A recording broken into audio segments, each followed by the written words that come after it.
All right. Couple updates. First off, injury reports. We continue to get positive news on Deion Smith, all leading towards a very likely return. And obviously, we'll see when that is. But very, very different, news and more positive news than even I expected after the game. So really happy for Deion. He's doing really well. Owen was able to suit up and practice in a limited manner today. That'll ultimately be a game time decision.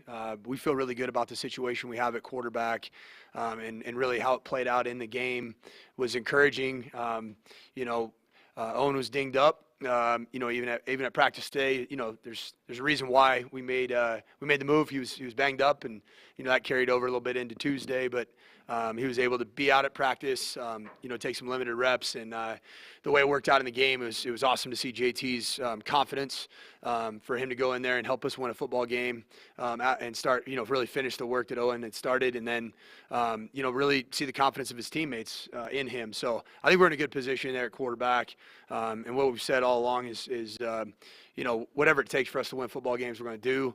Another update, Brendan Lewis entered the transfer portal. This isn't a surprise. We've had ongoing conversations for really weeks, myself and he, throughout the course of the last 3, 4, 5 weeks.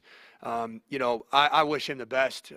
I've said from the beginning, since I got here and really since I've been able to take over this role and this responsibility, that I'm always going to look out for the best of the player, of the individual. I have a tremendous relationship with Lou. I care greatly about him, even in his decision. I'm wanting to lend, a helping hand with regards to, the relationships I have in the industry. At the end of the day, I think Lou needed a fresh start, and certainly there are times in every player's career, every coach's career, and obviously even in programs' histories where you need a fresh start. And I wish him without question the best. I'm in his corner and always will be, and have a tremendous relationship with Lou, and our team wishes him well. With that, we'll open up for questions. Coach, typically you were upstairs watching the game. So if you could, what was it like being on the field, and how did that perspective change influence what you saw in the game and what you wanted to do in the game?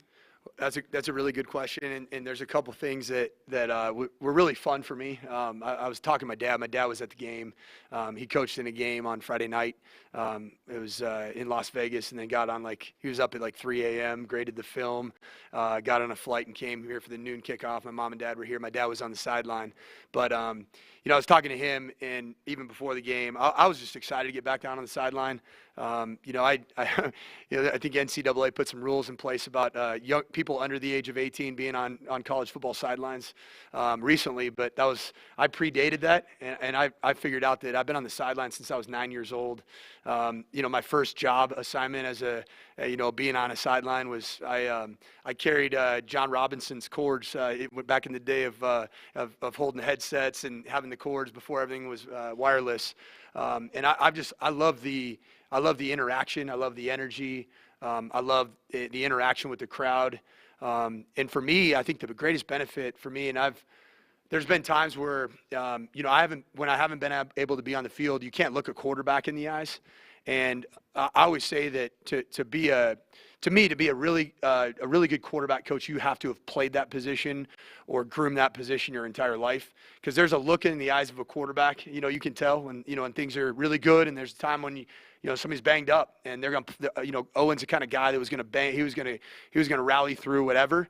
But I wanted to put our football team and even Owen in the best position to be successful. So it was the first time in a while for me where I've been on the sidelines and been able to look in the eyes of the quarterback and see, both look in the eyes of Owen, seeing where he was at, and then looking in the eyes of JT. And it was what really impressed me about JT. Their relationship is so close. They have great synergy, Owen and JT. They've grown so much, and really Owen has really been mentored by JT starting back in June when he showed up, with the playbook and the growth of the offense when the coaches were on vacation in July. But what was awesome is to see JT. He had his helmet. He was standing straight up, and he's ready to roll. And I could look in his eyes and say that at this point in time, with Owen being dinged up, JT was ready to go lead us to a victory. And those are the things that you can't see when you're up in the box. You can ask people and, hey, how does Owen look? Oh, he looks okay. It's always the same answer, right? But for me to be able to be down there and be the voice with the quarterbacks on the sideline to make decisions relative to the position, I think it's a benefit. Having played the position, lived the position, coached the position for most of my adult life. Two-part quarterback question, but JT obviously had a couple of rough starts. He played well against TCU, a couple of rough starts. How badly do you think he needed that for his confidence to play like he did on Saturday, especially going forward? But then also Drew Carter now with Brendan leaving, maybe gets elevated to that third spot. What's his development, and how comfortable are you with him at this point? Yeah, JT was really impressed with just his intentionality going into the game. I think some of JT's rough starts have been from almost an overdriven, over-intensity mentality. And I just like the headspace he's been in. He's been in a workmanlike, focused, and confident. But I think there's been a calm to him recently. And I think that's part of growth. There's growth that comes with, starting, and maybe not playing as well as he wanted. But I think that his demeanor was much better going into this game. And I could see that in his preparation. The preparation of the reps that he wasn't given in practice, he was taking them mentally. And I think that's paying dividends for him. I think his teammates believe in him. They always have. But now there's some tangible evidence to back up, just what he can be. And so I think we have two quarterbacks right now that have proven that they can put us in a position to win football games. Really, Drew Carter, he's had that same type of mentality with regards to his preparation. Drew's asked me I would say almost daily. He comes up to me afterwards, and not in an arrogant way, not in a disrespectful way, but just says, "Coach, I'm ready. What can I do? I'll do anything." And that right there is exactly what we're looking for is, when we have a 6-game stretch coming up, we have different skill sets that we can utilize from different quarterbacks. Drew, he's going back home to Oregon, right? This is his home state. He's going to be ready to play. And then Maddox Kopp and Colton Allen.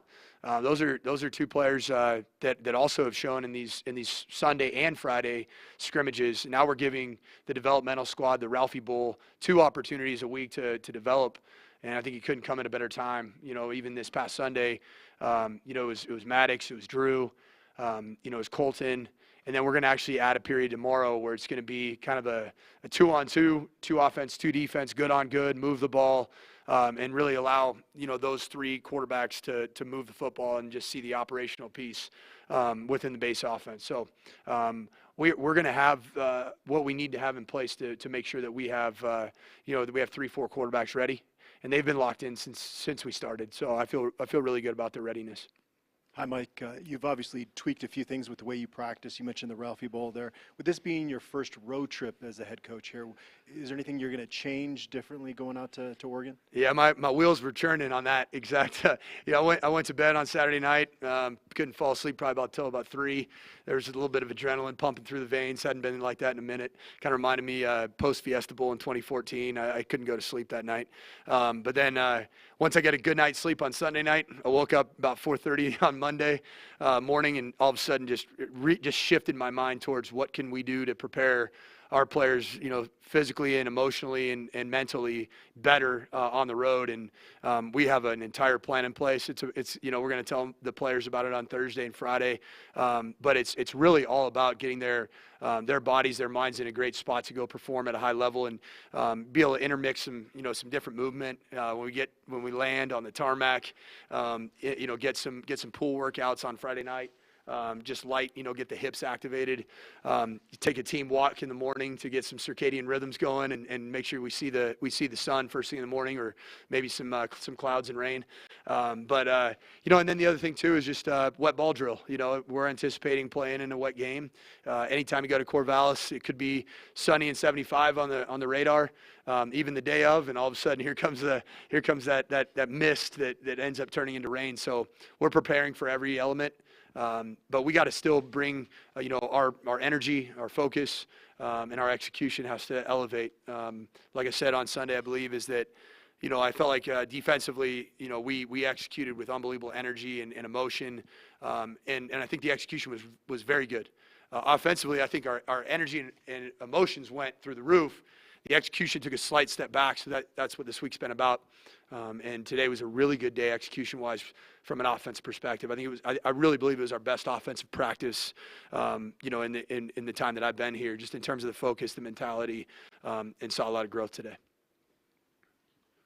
Mike, going back to you talking about your background, how long you've been on sidelines of football games, obviously your dad's background, coaching what you always wanted to get into. Was there ever a time in college, maybe another profession in mind, or was this always what you wanted to do? It was interesting. I didn't want to be a coach, probably in my middle school, high school kind of era. I was growing up in Southern California, kind of grew up in the, got into the skateboard scene a little bit, surfing scene. I was a little anti-establishment for a minute. My dad just kept loving me and let me be me, and I appreciated that.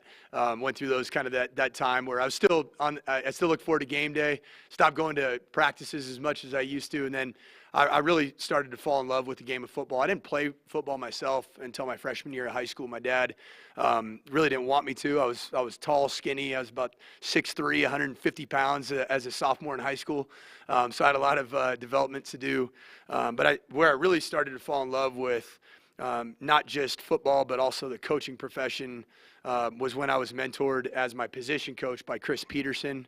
When I was a player at Boise State, I had that same relationship with my father. I saw the impact he had on players, but then for me to be impacted by Chris Peterson, not just as a player, but as a young man, he really cared about the players in a deep way, and I saw what it's supposed to look like as a player in college. And I knew my dad had done that for years, but I hadn't had a chance to experience it firsthand. And then I also saw the strategic part of the game, all the more of the chess while everybody else is playing checkers. And I respected Chris Peterson a whole heck of a lot, and he had a lot of impact on me as I went through some adversity in my own career, wanting to start games, never really having the opportunity to start, and going into my 5th year in a quarterback competition, eventually losing that job truly on the week of the game day of the opening game. To Jared Zabransky, who ended up really living in college football history a couple years later in the Fiesta Bowl against Oklahoma. But I looked at that. My 5th year at Boise State was my first year as a coach. I was on the sideline. I took the responsibility, and Coach Pete gave me that responsibility of every time that Zabransky came off the sideline, I was immediately giving the feedback that I was hearing on the headsets. I was the signaler. I was the sideline quarterback coach. And then once I was done and my eligibility was done, before I got my first GA job at UNLV working for my dad, I was actually doing spring practice, helping Coach Pete coach the quarterbacks. So I owe a lot to Coach Pete, the impact that he had on me, and that's what I continue to hope that I have that same impact on players that I have a chance to coach. Coach Michael Clary, ESPN Radio Denver. Good to meet you. Good to meet you. Brendan Lewis. Was there any talk about him being offered to play a different position? Yeah, I mean, we didn't have that discussion. I believe Brendan Lewis is a quarterback. He was a quarterback. He started the season off for us as a quarterback, and just by virtue of different reasons, every season has its own life. It has its own journey. It has its own story. I do believe B-Lou's a quarterback. I think he's a quarterback that has very good athleticism, but he is a quarterback, and that's what he wants to play. And and never would I ask somebody to do what they don't want to do, not because I don't want to ask them, but because I want that passion. If we're going to move him to another position, I want somebody who's fully invested, fully committed to playing that position and fully bought in. So those discussions never happened, but I know his passion and drive for the position of playing quarterback. Hey, Coach, curious about your thoughts on Oregon State. Offensively, they seem pretty balanced. They're able to run the ball well. They also have some speed on the outside. Just how do you think you guys match up against them defensively? And then your thoughts on Branson, their quarterback? Yeah, they're good. They're a good football team, top to bottom. And they've taken a few teams to the wire. Obviously, not too long ago, taking SC to the wire. Offensively, I saw them early. Just as a spectator on TV, play my alma mater, and I was like, these guys are legit. Speed on the perimeter. Good offensive line play, good backs. Their quarterback at the time was playing at a extremely high level. It'd be interesting. We're preparing for both quarterbacks. They're not incredibly different. The only thing that obviously you do see is a higher tendency to run the football. They're going to be their, what they're about, what they want to do. They want to get into multiple tight end sets. I think they have some of the better tight ends in the conference. Length, athleticism, good blockers. They remind me of the Oregon State of my college days. We played Oregon State multiple times when I was at Boise State, and then, even when I was a quality control coach at Stanford. This looks like that kind of the DNA of that Oregon State era from 2000 to 2008, 2009, which was, really Mike Riley's, fingerprints are all over this. Jonathan Smith was impacted greatly by Mike Riley. Mike Riley and my dad are very good friends, shared an office at USC. So I can see a lot of the pieces, the way they fit together. I think are very, very similar to how they were built in that kind of early 2000. And then defensively, I got a tremendous amount of respect for their defensive coordinator. He's a personal friend of mine. Gotten to know him. He's a son of a coach. His father's a legend. Actually invented cover 4. A lot of people don't know that, but his father invented cover 4, which has kind of been a big coverage over the last 30 years. He's a really good coach. They have good personnel. They play physical. They play tough. They don't give you a lot of gifts. You have to go earn everything you get. So we got to execute. That's the bottom line. We got to execute. It's a tall task.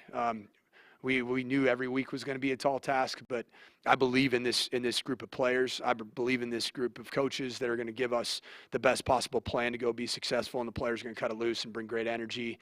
And if our execution is where it needs to be, we're going to be in this football game. And the great thing now is that we've learned how to win a close game, and that's what we have to do in this game is execute. Start fast, to your point, Brian, and take them into deep waters.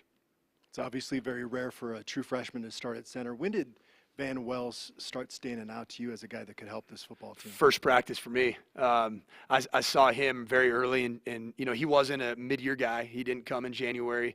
A lot of the true freshmen that started across the landscape of college football are all, guys that started in January, and you feel like they, by the time you get them developed January, February, March, all the way through the June time, they're physically developed at the point that maybe a junior college player would be.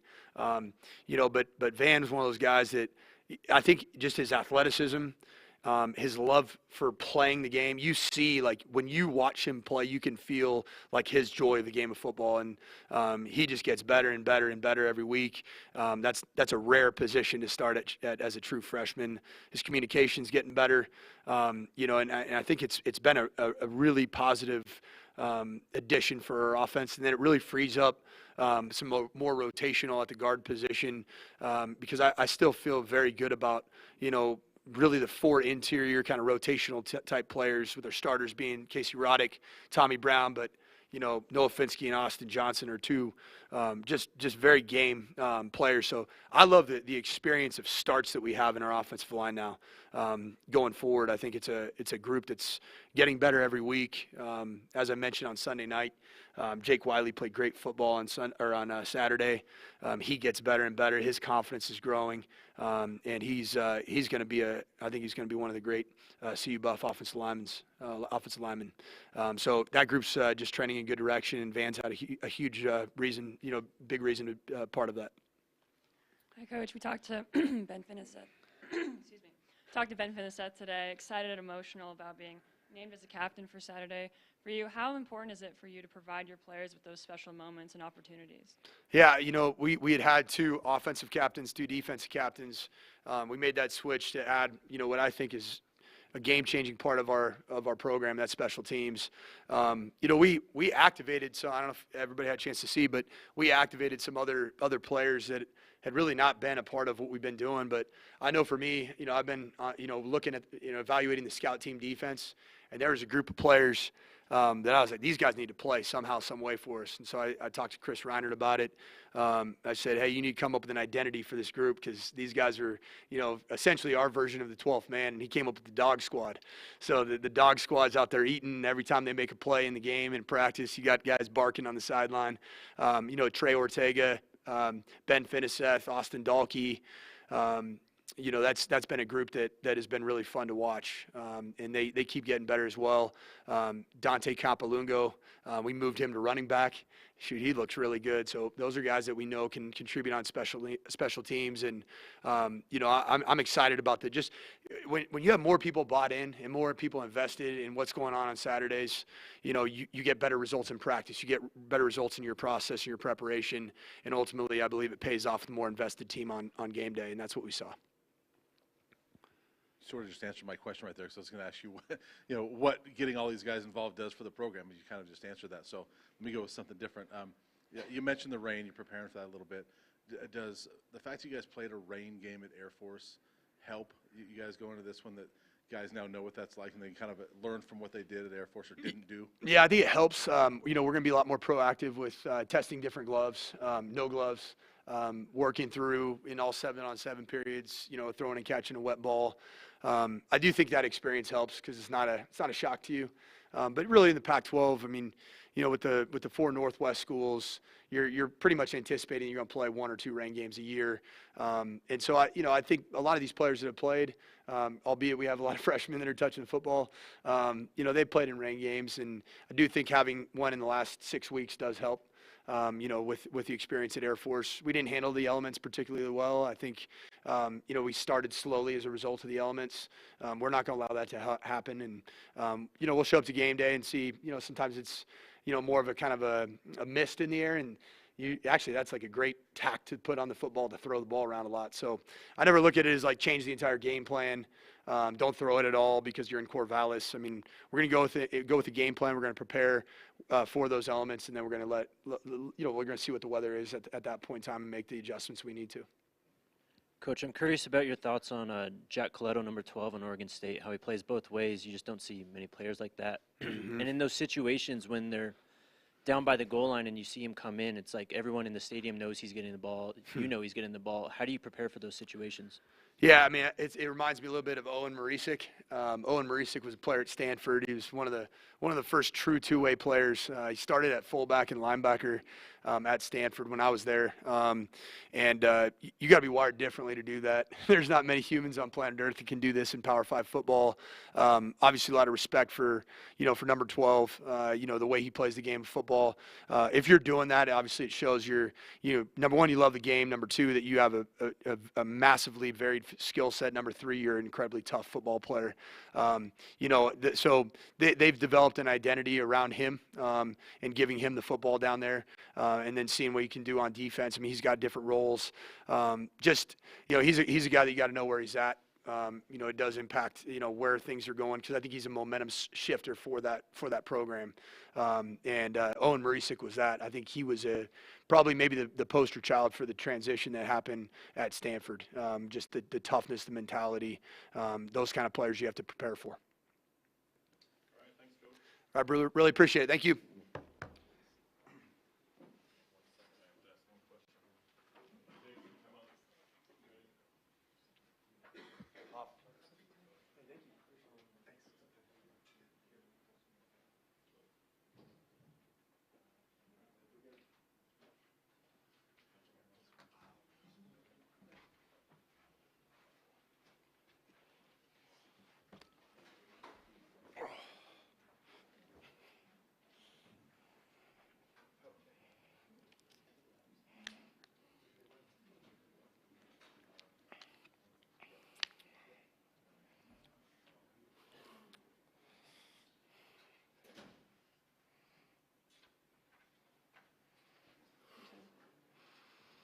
Hi, Jake. How you doing? How you doing? Pretty good. How you doing? Good. We talked to Sanford on Sunday. He said you had one of your best games. What felt right about Saturday, and overall, how would you assess your performance? I thought, for me, every game, honestly, I just feel like I don't want to let everyone else on the team down. So I feel like, for me, my performance on Saturday was really playing for everyone else, make sure I don't let my teammates down like that. So I think for me, what really pushed me the best to play my best was just having the pride and knowing that I don't want to let my teammates down. It's just vice versa with them too. So I think that's really helped me. And after the Air Force game, I didn't have one of my best games.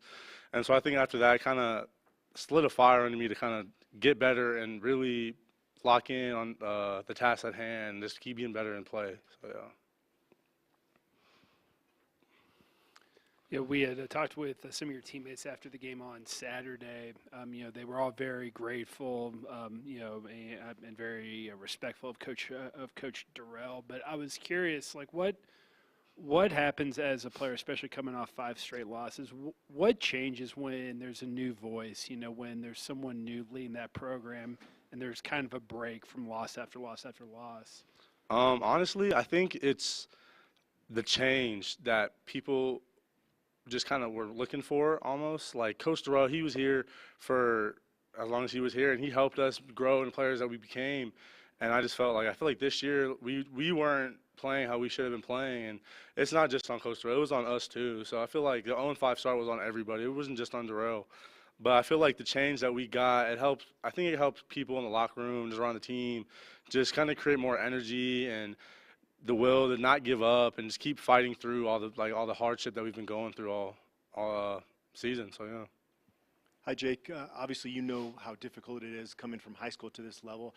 Have you been surprised at all with Van Wells and just his ability to pick things up as a true freshman? Oh yeah. I mean, in the summer we saw it right away. I feel like Van picked up everything like it was nothing. Like it was really easy for him. I thought it was impressive. Like personally, me coming out like my freshman or coming into college out of high school, it took me some time to learn college offense and learn how college worked. But I feel like Van, he picked it up really well, and it shows. I feel like he shows every day in practice and on the field on game day like that. So I think Van really, he's gonna be a really good player, and it's really fun to play with him too. Obviously, you play a lot, but there's a lot of guys now that are getting more opportunities. Some of the young freshmen and guys are, Ben Fennis being the captain last week, and this Ralphie Bowl, things like that. Mm-hmm. Coach talked about it, but in your opinion, how much does that help the team morale when a whole lot of guys get to be involved in some way? Oh yeah, I mean, a lot of the young guys especially, they come out of high school where they might be the best guy on their team, and then they come to play Power 5, and everyone's really good. So I feel like the Ralphie Bowl, that's one big thing that helps guys that may not be getting a lot of reps get in and play at practice, and like not always have to watch the other guys or guys that may be starting or anything like that play. It's the sense of it's fun to watch, but at the same time you want to get in and you want to play and you want to show what you can do yourself. So I think the Ralphie Bowl is one big thing that we do that it really helps all the younger kids and like let them get in and get their reps in when they may not be getting it during the week in practice. So I think that it really helps, and it helps build the confidence too, knowing that you can go out there and you're not just guessing, you're not just kind of just going out there hoping for the best. You can go out there and you can keep practicing different things, seeing what's working, what's not working. So I think that it's definitely helping. Hi. I just wanted to ask, what is it like in the locker room now after a win, after you guys have come together and produced a really tight, tough win? I feel like the team we've been tight, I feel like, since last season. After last season, we knew that's not what we wanted. I feel like it's been hard for us this season too. We starting 0-5, but I think the win was big for the locker room. I think it helped bring more confidence to guys in the locker room. I think it helped show that we can win, that we can do this. Like, we just got to lock in and we have to play our best football, and we can beat ourselves, but that's really it. Like, as long as we don't beat ourselves, we can beat anybody else. So I feel like for us, it brought in a lot of confidence for the locker room, but it helped us stay tight with each other and just keep fighting through all this. So yeah. Is there anything Coach says that sticks with you guys? Does he like have a motto or something? Well, every meeting we started off and ended saying joy on 3, win on 6. So I feel like knowing that when you play football, you're supposed to have fun. It's supposed to be a joyful thing. So I feel like, obviously going on 5, there's nothing fun about losing like that. So I think instilling the joy back and bringing the joy and the fun back and the energy back, I think that's just a big thing that helps people like want to be here, want to play, want to have fun. Like, because football, at the end of the day, like, people play to have fun. Like, everyone that's here loves the game and plays because they love to play and they have fun while they play it. So I feel like it's just the joy that we've been talking about as a team. It's like finding that again how you play. Cool. Thank you.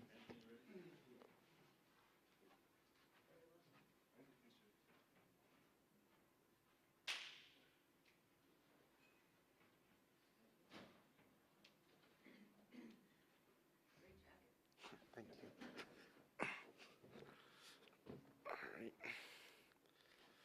All right.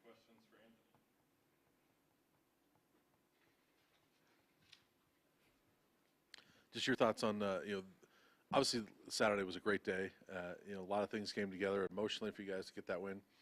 Thoughts on how you guys take that into this week and kind of carry that through the rest of the season? Something that Coach Sanford's been talking about is focused on the process and not necessarily the outcome. And I think that's just, something that we just keep focusing on and keep building on each week and every week. And just keep getting better and better from there, clean it up. An emphasis on special teams, waving the towels and everything. Is that something you guys feed off of? Is just kind of his passion for your group? Absolutely. I mean, it's contagious. You could see it, night and day difference as far as just everybody's energy is up. You know what I'm saying? So with the towel mafia thing that he implemented and just getting the sideline and the coaches going crazy, it's just a great atmosphere. It's just, we all feed off of each other. How does that energy right now compare to what it was maybe 2 weeks ago when Coach Sanford first took over and when you all were first experiencing that transition? Or is there even more now? Just coming off a win and getting whatever confidence comes from that. I would say as far as confidence, that's just something that we've all kind of built on just through the preparation of practice. I wouldn't say necessarily there was more energy 2 weeks ago, I guess I would say that there was more energy. Yes, absolutely. I wouldn't say it's for any particular reason other than we know what we need to get done, and we know we're behind the 8 ball, and we know what this team is capable of, and we have each other's backs, and we're just having fun. It's just been, what I'm saying? Practice has been fun. We're having fun, making football what it should be. And that's exactly how we're creating that energy, is just having fun.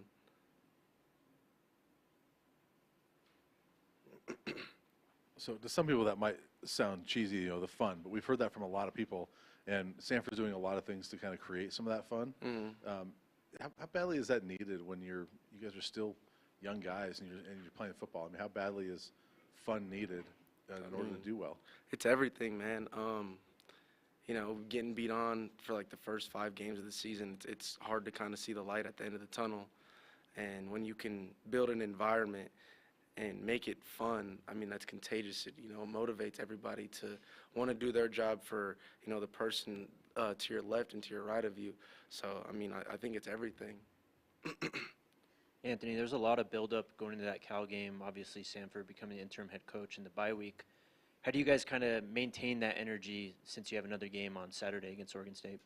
Like I said before, the preparation. That's, at practice, we have fun at practice, and it just kind of, transitions over into the game. So we have our hardest, weeks and days at practice, and then the football game's meant to be fun, and that's what it's like. Kind of more of a general question, but how do you feel like you have personally grown this season from the beginning to where you are now?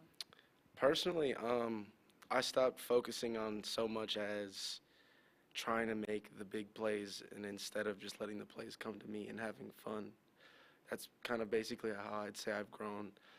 You got to give in order to get, and I feel like, as a leader, I've encouraged a lot of people when bad things happen to, let it go, play the next play, because I've been there, and I know what it's like to, miss a tackle, miss an opportunity, and then let it dwell, and then it just ruins the whole game. So, just putting that past you and then just keep moving forward. Anything else for Anthony? All right. Thank Cool. you, sir. Thank you.